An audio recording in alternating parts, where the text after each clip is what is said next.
माँ के गुजरने के बाद पूरा घर टूटा हुआ था। अर्जुन ने माँ की आखिरी बात संभाल कर रखी थी, दोनों साथ रहना, कभी एक दूसरे का हाथ मत छोड़ना। पर करण बुरी संगत में पड़ चुका था, नशा, झगड़ा, रात रात भर घर से बाहर। पिता की आंखों में सिर्फ डर और निराशा थी। एक दिन पिता का दिल भर आया। रात के अंधेरे में उन्होंने अर्जुन से कहा, मुझे यकीन नहीं मेरे जाने के बाद ये घर टूट जाएगा।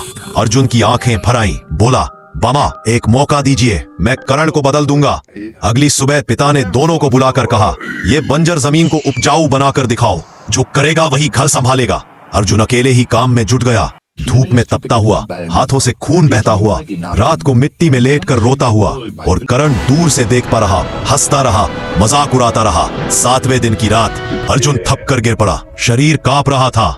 वो जमीन पर लेटा हुआ टूटे हुए स्वर में बोला, माँ मैंने कोशिश की पर शायद मैं हार गया। ये सुनकर करण की रूह कांप गई। पहली बार उसने अपने भाई के हाथों पर बहता खून देखा। वो जोर से रो पड़ा और घुटनों पर बैठ गया। अगले दिन करण भी फावड़ा लेकर साथ खड़ा था। दोनों भाइयों ने बिना नींद बिना आराम दिन रात मेहनत की और कुछ महीनों और दिन वो सूखी जमीन हरे भरे गेहूं की फसल से भर उठी। पिता की आंखों से आंसू बहने लगे। उन्होंने दोनों बेटों को सीने से लगाया और कहा, आज तुम्हारी माँ की आखिरी इच्छा पूरी हुई, तुम दोनों ने मेरा घर बचा लिया। करण ने रोते हुए अर्जुन के पांव पकड़े, भाई तूने मुझे नहीं छोड़ा, वरना मैं खुद को खो चुका था। घर में फिर से खुशियां लौट आईं।